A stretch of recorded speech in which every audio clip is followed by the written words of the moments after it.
Dhaka Capitals প্রথম ম্যাচে দাপট দেখে আত্মবিশ্বাসী টয়টুম্বু, কিন্তু দ্বিতীয় ম্যাচে সেই আত্মবিশ্বাসে ধাক্কা দেয় সিলেট টাইটান্স।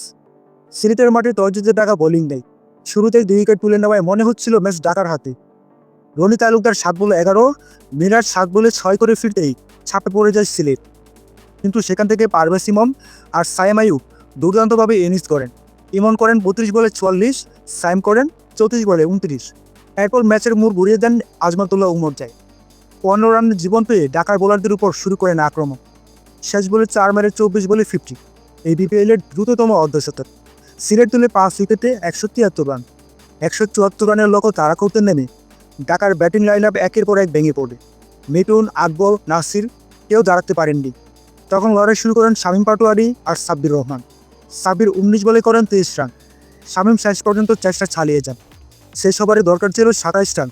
আমিরের ওভারে আসে 20 রান, কিন্তু জয় অধরাই থেকে যায়। ঢাকা ক্যাপিটালস হারে আর সিলেট টাইটান্স তুলে নেয় এক দারুণ জয়।